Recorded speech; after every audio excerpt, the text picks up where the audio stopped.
हळद रुसली कुंकू हसलं मालिकेच्या येणाऱ्या पुढील काही भागामध्ये आपल्याला जबरदस्त असा एक ट्विस्ट पाहायला मिळणार आहे. दुष्यंतचा पाठिंबा आणि गावकऱ्यांची साथ मिळाल्यानंतर आता बाळजाच्या हातून गावातली सत्ता, त्याचबरोबर इथे हपापलेली जी काही बाळजा आहे फक्त आणि फक्त पैशासाठी, त्या बाळजाच्या विरोधामध्ये जाऊन कृष्णाने आता इकडे निवडणुकीत पदार्पण केलेलं असतं. निवडणुकीसाठी किंवा सरपंच पदासाठी तिने शेवटी फॉर्म भरलेला असतो. हेच आपल्याला या आजच्या ट्विस्टमध्ये जाणून घ्यायचंय, पाहायचंय. त्यामुळे व्हिडिओ हा शेवटपर्यंत नक्कीच पहा. तर आता प्रेक्षकांनो, आपण मालिकेमध्ये पाहतोय की इकडे आता कृष्णा गावकऱ्यांसाठी खूप काही निस्वार्थपणे काम करत असते. कोणतंही काम असो, कशाचंही काम असो, पण ती कोणाकडून एक रुपयाही घेत नसते. आणि कोणाकडून एकही रुपया न घेणारी कृष्णा मात्र आता इकडे गावकऱ्यांची लाडकी आवडती व्यक्तिमत्व एक तयार झालेलं असतं. हीच गोष्ट आता इकडे दुष्यंत कृष्णाला समजावत असतो. कारण आता इकडे दुष्यंतला काही जरी झालं तरी सुद्धा जी काही सत्ता आहे ती मात्र बाळजाच्या हाती देऊ द्यायची नसते, जाऊ द्यायची नसते. आणि त्याचमुळे तो आता इकडे कृष्णाला समजावत असतो. तो म्हणत असतो, हे बघ कृष्णा, गावकऱ्यांसाठी तू दिवस रात्र मेहनत करतेस, दिवस रात्र त्यांच्यासाठी झटतेस.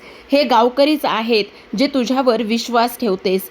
त्यांच्याकडून एक रुपया न घेता तू त्यांचे निस्वार्थपणे कामं करतेस. मग कृष्णा, मला एक गोष्ट सांग, जर हे सगळं तू ह्या पद्धतीने करतेस तर मग तुला निवडणुकीमध्ये भाग घेण्यासाठी काय प्रॉब्लेम आहे?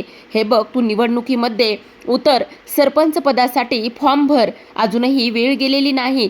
बाळजा तर आहेच, पण तिच्या विरोधात जाऊन गावकरी तुला नक्कीच जिंकून देतील, असं दुष्यंत आता इथे तिला समजावत असतो.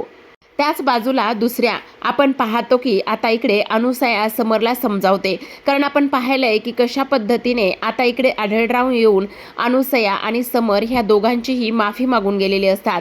आणि ह्या दोघांचीही माफी मागून गेल्यानंतर आता अनुसया मात्र इकडे जो काही समर आहे त्याला म्हणत असते, हे बस समर, झालं गेलं सगळं विसरून जा.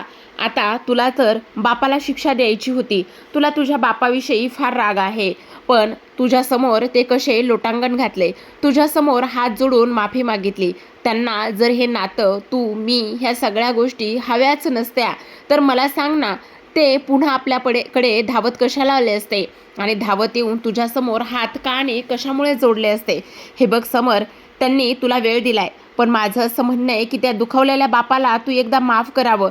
काही जरी झालं तरी सुद्धा हे सगळं काही हेवे दावे हे सगळं तू सोडून द्यावंस आणि माफ करावंस, असं माझं म्हणणं आहे.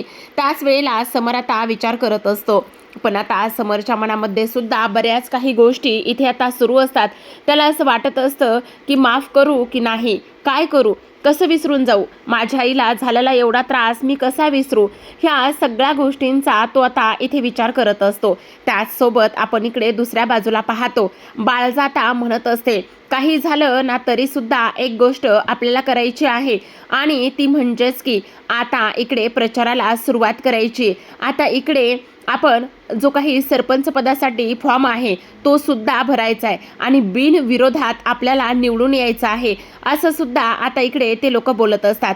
त्याच वेळेला आता इकडे दुसऱ्या बाजूला जयकांत आणि त्याचबरोबर इकडे दलपतराव आणि मैनावती हे तिघेही जण इथे बसलेले असतात.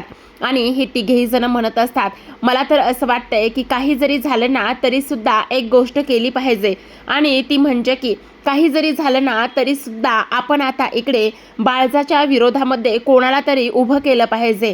म्हणजे बाळजा ही आता बिनविरोधी निवडून नाही आली पाहिजे, असंच मला वाटतंय. काही जरी झालं ना तरी सुद्धा ती बिनविरोधी निवडून नाही आली पाहिजे. म्हणजे तिच्या विरोधात कोणीतरी उभा राहिलं पाहिजे. तिच्या विरोधामध्ये एक अशी व्यक्ती उभा राहिली पाहिजे आणि ती व्यक्ती उभा राहिल्याबरोबर आपण असं करायचं आहे, काही जरी झालं ना तरी सुद्धा आता इथे तिला शह देणारी आणि त्याचबरोबर तिला आडवी पाडणारी एक व्यक्ती भेटायला पाहिजे. मग आता गावातली आवडती व्यक्ती कोण आहे? तर दुसरी तिसरी कोणी नाही, तर ती आवडती आणि गावातली व्यक्ती एकच आहे आणि ती म्हणजेच की इथे फक्त आणि फक्त कृष्णा. आपण कृष्णालाच इकडे सपोर्ट करूया आणि तोही कसा सपोर्ट करायचा की कोणाला कळणार सुद्धा नाही की आपण त्यांना सपोर्ट केला आहे, असंच आपण केलं पाहिजे असं सुद्धा आता इकडे ती लोक बोलत असतात.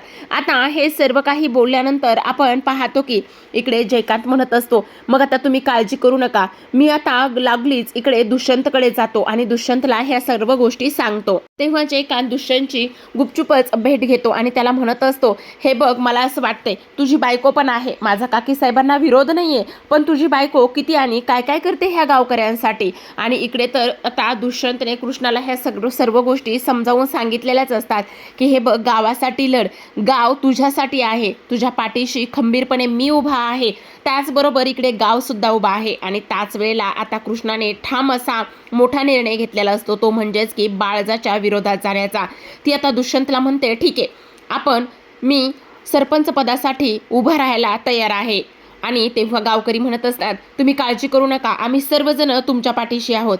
आता कृष्णा त्याचबरोबर तिच्यासोबत गावकरी हे सगळेजण आता ग्रामपंचायत ऑफिसमध्ये जातात आणि तिथे जाऊन सरपंच पदासाठी फॉर्म भरायची सुरुवात होते. बाळजाला ही लागलीच खबर कळते. बाळजा सुद्धा धावतच येते. तिला आतापर्यंत असं वाटत होतं की मी बिनविरोधी निवडून येणार आहे, पण जेव्हा कृष्णाला आणि दुष्यंतला त्या ऑफिसमध्ये पाहते सरपंच पदासाठी फॉर्म भरताना, तेव्हा मात्र इथे आता बाळजाचा थरकाप उडालेला असतो. बाळजा आता विचार करत असते, काही जरी झालं ना कृष्णे, तुला मी जिंकू देणार नाही. अगं तुझ्याकडे साधी फुटकी कवडी सुद्धा नाही आणि तू मला लढायला लागलेली आहेस. अगं माझंच मीठ खाल्लंस आणि माझं मीठ खाऊन माझ्याच ताटात तू इकडे असं करायला लागलेली आहेस. हे बघ कृष्णे, तुला हे महागात पडेल. त्याच वेळेला कृष्णा म्हणत असते, असू दे, मला जे काही महागात पडायचं आहे ना ते पडू दे, मला त्याने काही एक फरक पडत नाही आणि मी कोणालाही घाबरत नाहीये. आणि सगळ्यात महत्त्वाची गोष्ट मला फक्त एकच करायची आहे आणि ती म्हणजे की काही जरी झालं ना तरी सुद्धा माझ्या मते ह्या गावकऱ्यांचा विकास करणं, गावकऱ्यांसोबत खंबीरपणे पाठीशी उभा राहणं, ह्याच गोष्टी मला करायच्यात. या पलीकडे मला काहीही करायचं नाहीये. त्यामुळे तुम्ही उगाचच नाही त्या गोष्टी मला बोलू नका.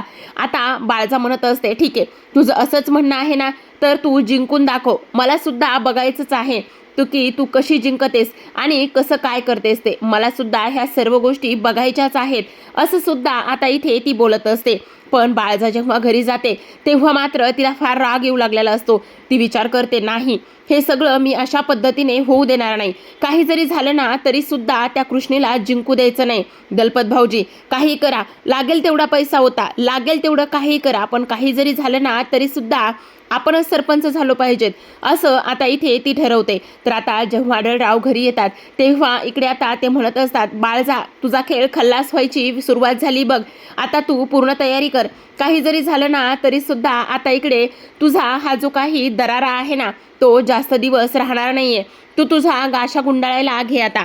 असं म्हटल्यानंतर बाळजाला अजूनच राग येतो आणि बाळजा म्हणत असते, काय चाललंय आढळराव, तुम्ही थोडंसं लायकीत राहायचं बरं का. आता ते म्हणत असतात, आता तू लायकीत राहायचं, कारण माझी कृष्णाने आता इकडे फॉर्म भरला आहे आणि तीच सरपंच होणार, तिलाच आता माझाच काय तर अख्ख्या गावकऱ्यांचा सुद्धा सपोर्ट आहे, त्यामुळे तू आता लायकीत राहायचं, असं स्पष्टपणे सांगण्यात आलेलं असतं. तर प्रेक्षकांनो, अशाच नवनवीन मालिकांचे अपडेट आणि त्याचबरोबर ट्विस्ट पाहायचे असतील, जाणून घ्यायचे असतील तर नक्की चॅनलला सबस्क्राईब करा. भेटूयात पुन्हा एका अशाच नवीन ट्विस्ट सोबत. तोपर्यंत पाहत राहा हळद रुसली कुंकू हसलं.